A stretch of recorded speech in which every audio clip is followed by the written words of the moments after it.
Pour faire de jolies photos, la composition, c'est important comme vous le savez. En composition, il y a de grands principes comme la théorie de Gestalt et il y a aussi des techniques plus précises. Mais des techniques, il en existe plein. Alors aujourd'hui, on va voir une technique simple et en général assez rapide à mettre en place. Et si vous n'êtes pas familier avec les techniques de composition, et bien celle-ci en fera une excellente entrée en matière. Dans cette vidéo, on va voir la règle des impairs. Alors qu'est-ce que c'est, comment l'appliquer, quand ne pas l'appliquer, quelles en sont les limites, et bien ce qu'on va voir tous ensemble, main dans la main dans cette vidéo. Allez en avant, Guingamp.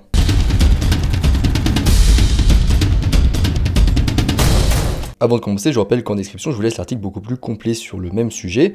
Et en description, vous pouvez aussi accéder à ma formation gratuite sur les bases de la photographie. Alors pour commencer, qu'est-ce que la règle des impairs ? La règle des impairs concerne le nombre de sujets ou d'éléments principaux dans votre photo. Cette règle stipule qu'une photo est plus harmonieuse et agréable à regarder lorsque le nombre de sujets est impair. Et d'ailleurs, petite remarque, si vous avez trois éléments dominants, donc qui ressortent naturellement dans la photo, mais qui sont différents par leur nature, la règle des impairs fonctionne aussi. Même si en général, elle fonctionne plus quand même avec des éléments similaires. Alors comment fonctionne la règle des impairs ? La règle des impairs fait appel à la proportion du cerveau à vouloir créer de l'ordre dans ce qu'il voit. Vous pouvez voir d'ailleurs la théorie de Gestalt à ce sujet. Quand nous regardons un groupe de sujets, nous voulons inconsciemment les organiser et les regrouper, notamment en général par paire. Si un groupe est composé de 2 ou 4 éléments, notre cerveau va vouloir immédiatement essayer de les diviser en deux groupes concurrents. Les nombres pairs provoquent une sorte de compétition visuelle, et du coup, l'œil va se promener entre les groupes de tailles égales, un petit peu comme si on suivait une balle de ping-pong pendant un match de ping-pong. Ou tennis de table. Ne dites pas ping-pong parce que les pongistes détestent ça. Et en fait, l'œil, il essaye de déterminer quel est l'élément sur lequel nous devons nous concentrer. Il a du mal à savoir. Les nombres pairs créent une symétrie qui est en fait très statique. Mais lorsque nous sommes confrontés à un nombre impair d'objets dans une photographie, le groupe ne peut pas être facilement organisé. Cela va ajouter du dynamisme à la photo, car le regard se déplacera entre les différents éléments présents dans le cadre. Et du coup, le spectateur aura tendance aussi à la regarder un petit peu plus longtemps, ce qui est toujours bon pour nous. Comme je vous le disais, deux éléments auront tendance à se stabiliser l'un l'autre. Alors ce qui peut fonctionner d'un point de vue de la composition, mais n'ajoute pas de mouvement à une scène. Alors c'est ni bien ni mal, mais il faut le savoir. Alors qu'avec trois éléments, cela permet au spectateur de se déplacer d'un endroit à l'autre de la composition. Le sens de l'équilibre est toujours présent, mais c'est un équilibre fluide et dynamique. Et d'ailleurs, si le mouvement des yeux dans une photo vous intéresse, je vous conseille d'aller voir ma vidéo sur les lignes directrices et le rythme. Alors les limites de la règle des impairs. Alors on peut commencer avec un sujet unique, mais c'est un cas particulier et j'y reviendrai juste après. Alors 3 est sans doute l'option la plus intéressante visuellement parmi les nombres impairs qui fonctionnent.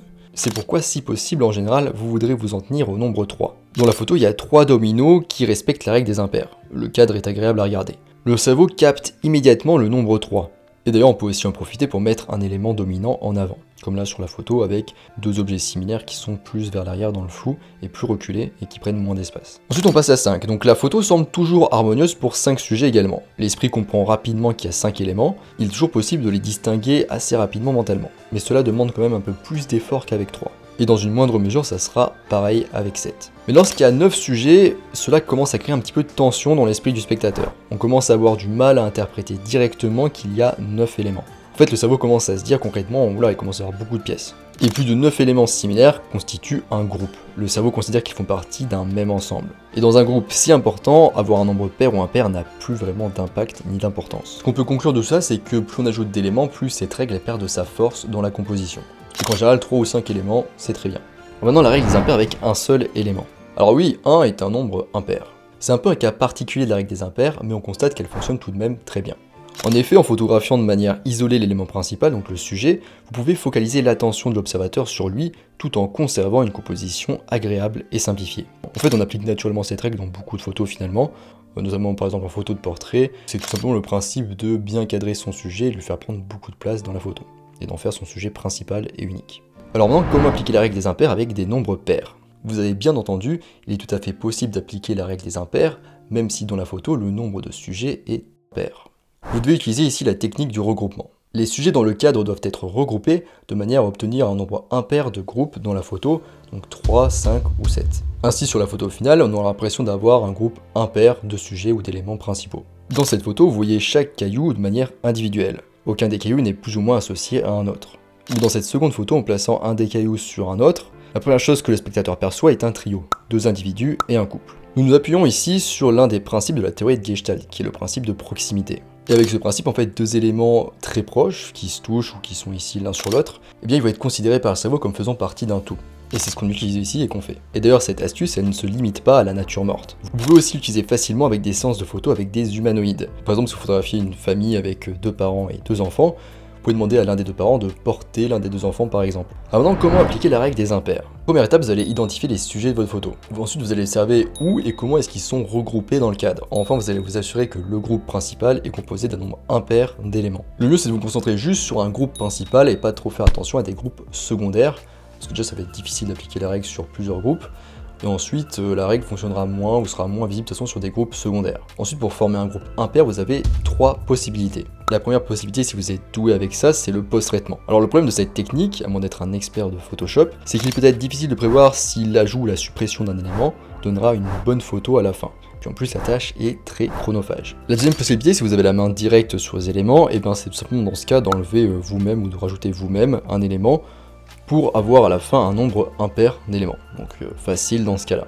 Cela fonctionne souvent pour la photo de nature morte, ou la photo culinaire, ou encore la photographie de produits. Enfin, la troisième possibilité se passe lorsque vous n'avez pas la main du coup directement sur les éléments, et c'est le cas le plus courant et aussi le plus compliqué à gérer. Votre mission, si vous l'acceptez, sera d'ajuster votre composition à la prise de vue avec le cadrage, pour éviter du coup l'écueil du post-traitement. Donc du coup, soit tout simplement en avançant et puis en reculant avec vos bons vieux pieds, soit tout simplement si vous avez un zoom, du coup un objectif avec une distance focale variable, et bien vous allez tout simplement zoomer ou dézoomer. Et avec les êtres vivants, la patience peut aussi fonctionner, pas uniquement le cadrage du coup. Par exemple, si vous photographiez des oiseaux, vous pouvez attendre qu'un oiseau sorte du cadre ou y entre. Et au pire, vous pouvez recadrer tout ça au post-traitement, et donc à la limite, il vaut mieux prendre un petit peu trop d'éléments ou de sujets pour pouvoir recadrer par la suite que l'inverse, ce sera plus compliqué. Alors maintenant, comment disposer les éléments dans votre composition? Alors vous n'avez pas besoin nécessairement d'une disposition d'un arrangement particulier de vos éléments principaux pour appliquer cette règle, mais il faut voir qu'il y a quand même 2 arrangements qui fonctionnent très bien avec cette règle des impairs. Déjà, il y a l'arrangement en ligne. Vous pouvez disposer le nombre impair de sujets le long d'une ligne. Elle peut être horizontale, verticale ou diagonale. Et d'ailleurs, si vous mettez ces 3 éléments sur une même ligne bien parallèle à votre objectif, il peut être assez simple de faire la mise au point sur l'un des sujets et d'avoir tous les sujets nets qui sont sur le même plan focal. L'autre disposition, c'est en triangle. Ça rendra en général la photo plus dynamique, donc il y aura plus de mouvement au niveau des yeux. Dans ce cas, chaque sujet devient l'un des sommets du triangle, donc ce qui est en général le plus utilisé et le plus simple à utiliser avec 3 sujets seulement. Et justement, c'est vrai que ces 2 dispositions fonctionnent mieux avec 3 sujets principaux uniquement. Mais avec plus de 3 éléments, vous pouvez quand même essayer de tenter un petit peu quelque chose. Avec plus de 3 éléments, vous pouvez commencer par une ligne ou un triangle, puis construire le reste de votre composition autour de cette base. Alors maintenant, quand éviter la règle des impairs? Alors il y a toujours des exceptions à l'application d'une règle, et la règle des impairs ne déroge pas à la règle. Par exemple, si vous créez une photo très symétrique, dans ce cas-là, on veut absolument jouer sur des paires d'éléments qui vont agir comme des reflets de l'un de l'autre sur les côtés opposés de la composition, et du coup, il ne faut pas perturber tout ça avec un 3e élément, ou un élément qui n'est pas symétrique. Autre cas où il ne faut pas appliquer cette règle, c'est dans le cas où vous photographiez des duos établis, comme des couples ou des jumeaux. Il ne serait pas vraiment judicieux d'avoir une 3e personne au milieu d'un couple, sauf éventuellement si c'est l'amant d'un des deux. Mais bon, du coup, je sais pas si c'est quand même pertinent. Autre cas, si vous photographiez des groupes indissociables. Par exemple, typiquement, les visages du mont Rochemort. En fait, ils forment un tout, quelque chose de symbolique ensemble et qui fonctionne ensemble par défaut. Dans ce cas-là, vous ne saurez pas quel visage couper, et puis ça fera bizarre sur votre photo parce que tout le monde sait qu'il y a 4 visages. C'est un petit peu comme vouloir enlever une roue à une voiture.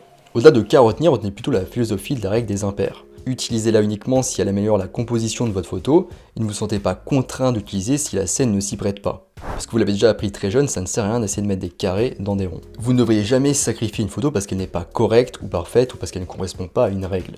Voilà, dans la fin de cette vidéo sur la règle des impairs, j'espère que ça vous a plu. Pour conclure, finalement, en fait, la règle des impairs, c'est pas vraiment une règle tant que ça, parce qu'en fait, on peut observer facilement qu'il y a plein de photos qui fonctionnent très bien sans appliquer cette règle. Alors, est-ce que la règle des impairs va révolutionner vos photos? Eh bien, probablement pas. Disons simplement que cette règle elle peut permettre d'améliorer un petit peu votre composition et votre photo si la scène s'y prête. Mais vous pouvez très bien décider de faire une composition avec cette règle ou sans cette règle, donc avec un nombre de sujets pair ou impair, et ensuite une fois chez vous, décider de quelle photo vous allez garder. Mais bref, si vous avez l'occasion d'utiliser, allez-y. Je vous rappelle qu'en description, je vous laisse l'article beaucoup plus complet sur le même sujet, et en description, vous pouvez aussi accéder à ma formation gratuite sur les bases de la photographie. Moi, je vous laisse ici à vos nombres impairs, et je vous dis à bientôt sur Internet mondial.